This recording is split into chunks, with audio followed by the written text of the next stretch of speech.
En France, on parle beaucoup de métiers. Par exemple, on parle du métier de professeur. On dit que c'est le meilleur métier du monde. Et de temps en temps, j'ai rencontré mes confrères en France, des agences de voyage. Ils disent que non, le meilleur métier, c'est agence de voyage. C'est agent de voyage. Et je pense que la plupart des gens, surtout des Français, quand ils s'engagent dans une agence de voyage, travaillent dans une agence de voyage, la plupart sont par passion. Ce n'est pas pour gagner beaucoup d'argent, ce n'est pas pour essayer de gagner une fortune. On gagne peu, mais on aime ce métier parce que ce métier qui nous permet de faire partager cette passion, de faire partager nos connaissances, nos compétences, nos expériences et surtout notre affection, notre amour pour un pays ou pour une région. Déjà, par exemple, je vais vous donner une phrase qui est prononcée par une touriste française lorsqu'on était en train de faire une petite croisière sur la rivière Ly, devant toutes ces collines en forme de pain de sucre, etc. Vraiment magnifique, 80 km de croisière, rien que comme toutes ces collines qui s'allongent et c'est comme un rouleau de peinture chinoise. Et cette dame m'a dit que rien que Guilin, les paysages de Guilin, ça vaut la peine de venir en Chine. Tellement Guilin est magnifique pour son paysage. Et maintenant, il y a non seulement Guilin, la croisière de Yangtze, la croisière sur la rivière Ly, mais il y a aussi Yangshuo, cette partie qui est considérée le plus beau paysage de Guilin. Mais Guilin est considéré aussi comme le plus beau paysage de la Chine. À Pyongyang, pour les visites assez classiques, il y a certainement des visites des musées. Il y a beaucoup de petits musées à Pyongyang. Il y a le musée de première banque de la Chine, qui s'appelle, s'il me rappelle bien, Rishengchang.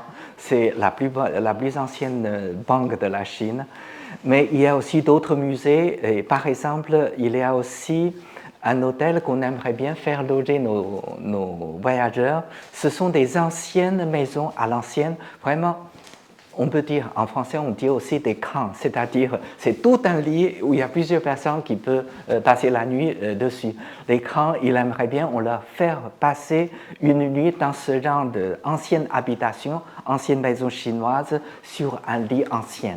Là, c'est une fois on est passé, dont j'ai oublié le nom, à l'entrée tout de suite, il y a une très grande photo qui montre que ex-président français Giscard d'Estaing a passé 3 nuits dans cet hôtel. Donc ce sont des villes que les Français aiment beaucoup. À l'époque, il n'y a pas vraiment en sens propre des bateaux de croisière. Les bateaux de croisière, ce sont des bateaux de ligne. C'est-à-dire, si on va de Chongqing à Yichang, ce sont des bateaux de ligne qui va transporter tous ces passagers pour aller d'un endroit à l'autre. Pourtant, il y a de différentes classes. Il y a la deuxième classe, seconde classe et aussi la troisième classe. Et maintenant, quand vous voyez des séries de croisières, des bateaux de croisière vraiment au niveau international, qu'on peut dire des catégories internationales, il y a la série Président, la série Century, il y a plusieurs séries de 5 étoiles, ils ont une dizaine, vingtaine de bateaux de luxe par série. Et là, les conditions sont incomparables.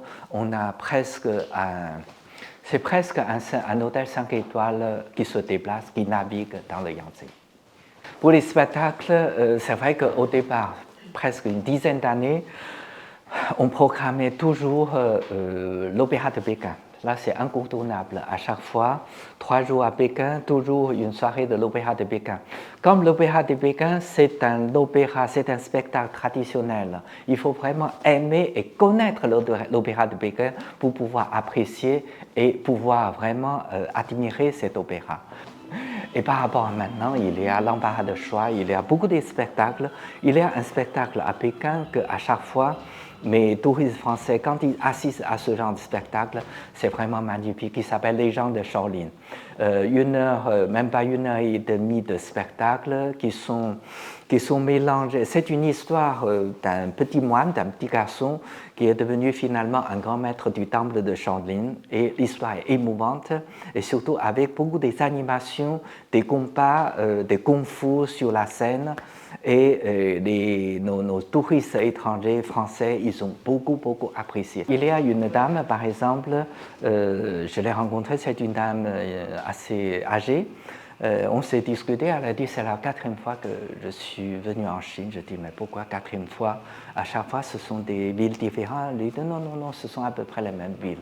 Je dis mais les villes sont tellement répétitives, comment ça se fait que vous aimez venir en Chine 4 fois? Elle a dit que je viendrai encore une fois. Ce n'est pas un souci, elle aime la Chine, elle aime voyager en Chine et surtout elle aime cette ambiance de se retrouver parmi des Chinois. Et là, voyager en Chine, c'est inconditionnel pour elle. Il y a certaines villes, à cause de cette transformation urbaine, et qui constituent carrément des paysages, qui constituent carrément une image. Par exemple, Shanghai, du côté de l'autre côté de la rivière Huangpu, c'est le quartier financier qui s'appelle Pudong, le quartier Pudong.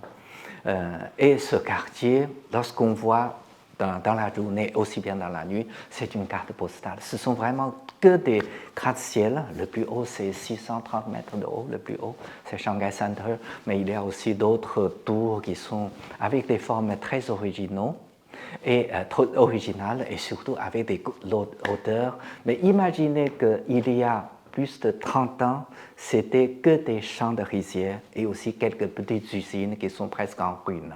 Et maintenant, on voit, c'est tout un quartier. Il n'y a pas que ce quartier, mais il y a aussi successivement tous ces quartiers nouvellement construits depuis une trentaine d'années jusqu'à l'aéroport de Pudong. Ça, c'est vraiment un paysage que, une fois, j'ai accompagné un groupe, c'était assez récent, il y a 2 ou 3 ans seulement. Et on est arrivé à Shanghai et tout le monde me demandait est-ce que je peux l'emmener sur le Bund, c'est-à-dire voir ce paysage, surtout dans la nuit lumineuse, une Shanghai by night. Donc je dis, mais vous avez 4 nuits à passer à Shanghai, vous n'avez pas besoin de venir, par exemple, maintenant. Il dit, non, on voulait tout d'abord, premier œil, c'est sur le Bund. Donc on va sur le Bund. Et les gens, enfin mes touristes français, quand il est devant ce paysage nocturne, Shanghai, lumineuse, tout le monde était impressionné. Il y a même une dame, c'est une dame de couleur, elle a commencé à pleurer. Ben, je lui ai dit, mais qu'est-ce que vous êtes arrivé? Elle a dit que tous les jours, on voit par exemple, dans des télévisions, dans des journaux, magazines, on voit des images de Shanghai. Et maintenant, je suis devant cette image est réelle. Elle a tellement émue, elle a pleuré. Pour la personne la plus âgée que j'ai accompagnée, c'est 84 ans. Avec sa femme, 80 ans, enfin, 82 ans peut-être. On devait prendre le train couchette, et le monsieur devait monter en haut, à l'étage, pour laisser sa femme en bas. Enfin, tout ça, ce sont des difficultés pour se déplacer pour les personnes âgées. Et surtout j'ai même rencontré par exemple, ça fait deux déjà, un monsieur et une dame qui étaient presque handicapés, j'ai l'impression. Ils se déplacent difficilement avec une mobilité très réduite. On devrait acheter une chaise roulante, fauteuil roulant pour les aider à se déplacer dans chaque site et surtout ce sont leurs compagnons de voyage qui essaient de chacun son tour et les guides aussi, on essaie de donner un coup de main pour leur permettre et surtout de visiter une Chine, terminer tout le parcours de leur voyage et aussi de leur laisser cette bonne impression. C'est presque leur dernier voyage pour la Chine. C'est très difficile, mais ils ont gardé un très très beau souvenir et une très très belle impression de la Chine et grâce à tous les efforts de tout le monde qui leur permet de se déplacer. Et surtout en Chine, depuis 2008. Depuis 2008, il y a à Pékin, à Shanghai et à Suzhou, il y a beaucoup de sites touristiques, il y a une accessibilité des handicapés. C'est-à-dire il y a toujours un signe avec un fauteuil roulant qu'on peut, par exemple, les jardins de Suzhou, on peut aussi prendre le fauteuil roulant pour traverser un circuit, un parcours principal. Cité interdite également, l'armée enterrée à Xi'an également, le palais d'été à Pékin également. Il y a beaucoup de sites qui ont déjà commencé à mettre des pentes qui permettent les fauteuils roulants de pouvoir traverser facilement. Là, c'est vraiment un progrès, surtout depuis 2008, les Jeux olympiques et paralympiques. Pour ceux qui ont choisi la route de la soie, parce que c'est une route tellement connue et c'est une route tellement célèbre, tout le monde en a parlé de la route de la soie. C'est la première raison, ils voulaient faire la route de la soie. Et deuxièmement, je pense que ce qui est intéressant, ils vont trouver sur cette route une sorte d'échange entre l'Est et l'Ouest, c'est-à-dire avec la Chine et l'Asie centrale et l'Ouest. Et toutes ces communications, tous ces échanges, on peut trouver sur cette route, et à travers cette route, on peut trouver beaucoup de choses qui restent encore presque intactes. Pourquoi ils restent encore? C'est-à-dire, on peut par exemple trouver des nourritures, des raviolis de l'époque, c'est-à-dire, quand je parle de l'époque, il y a 1000 ans ou un peu plus de 1000 ans. Pourquoi? Parce que, comme tout à l'heure, je vous ai dit que cette partie, c'est plutôt les parties désertiques, beaucoup de desserts, très secs. Et très sec qui fait que les nourritures ne sont pas pourries, ne sont pas décomposées. Il reste des nourritures, il reste aussi des corps humains qui sont naturellement momifiés, qui sont des momies, mais ils n'ont pas préparé comme en Égypte, on prépare pour la momification. Et là, c'est naturel. On peut trouver, par exemple, il y a le corps, on appelle une potée ou une femme de l'Oualin. Et là, c'est une momie d'il y a 3500 ans, peut-être, 3500 ans. Et ce qui est aussi intéressant, c'est que lorsqu'on essaie de faire une analyse de DNA et d'ADN sur le corps de cette momie, c'est le résultat d'une femme américaine aujourd'hui. C'est-à-dire il y a un mélange de toutes ces nations, toutes ces races qui se retrouvent sur cette momie il y a 3000 ans. Ça veut dire qu'à l'époque, il y avait déjà beaucoup d'échanges entre Est et Ouest de toutes les races qui se croisent.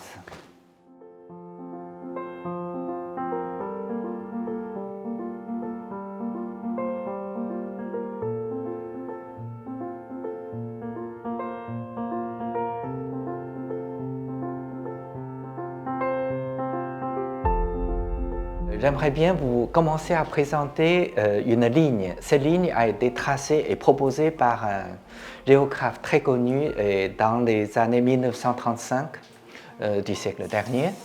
Et il a tracé une ligne depuis ici qu'on appelle Aihui ou bien Heihe, le fleuve noir, jusqu'à Tengchong, cette partie-là.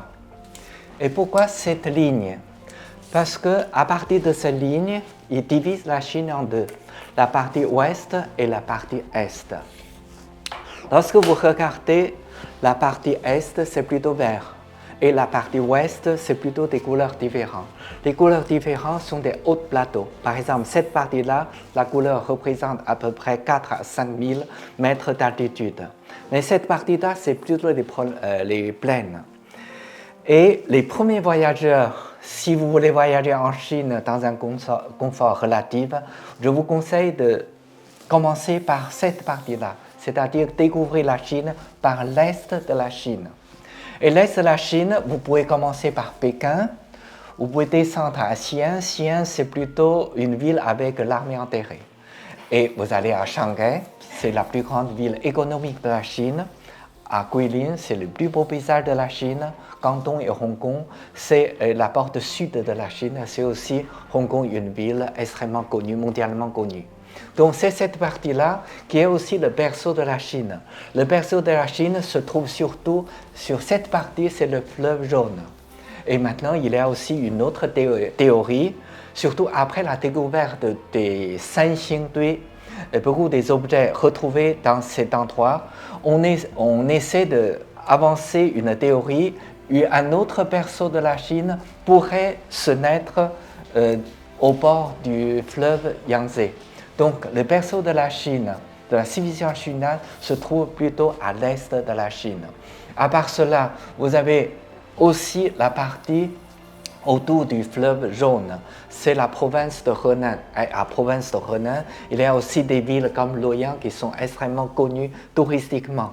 Il y a aussi la partie autour de Shanghai. Il y a beaucoup de villes d'eau comme Zhouzhuang, comme Tongli, qui se trouvent tous autour de Shanghai. C'est le delta de Yangtze. Et cette partie-là, c'est plutôt la partie où se trouvent les plus grandes villes comme Canton et Hong Kong mondialement connues. Même cette partie-là, qui sont habitées par des ethnies minoritaires qui se trouvent dans les provinces de Yunnan et la province de Guizhou. Et au milieu, il y a cette partie-là, on peut faire une croisière sur le Yangtze. Mais il y a aussi cette partie-là, on appelle Zhangjiajie et la province de Hunan. Donc c'est surtout la partie est de la Chine, je conseille pour le premier voyage en Chine. Mais cette partie-là à l'ouest, qui ne représente que 4-6% de la population, mais quand vous voyez typographiquement, c'est plutôt un voyage aventurier. Par exemple, la route de la soie, vous pouvez commencer par Xi'an, vers le Grand Ouest, jusqu'à ici Kashgar. Ou bien, vous pouvez faire une découverte du plus haut plateau du monde, le toit du monde qu'on appelle, dans la région de Tibet. Donc ce sont les deux endroits à l'ouest qu'on appelle surtout des voyages d'aventure. Mais la partie est, c'est surtout les voyages classiques, les voyages de la civilisation, découverte de la civilisation, la culture. La plupart des peuples chinois qui habitent dans cette partie-là, 94% des Chinois qui habitent dans cette partie est.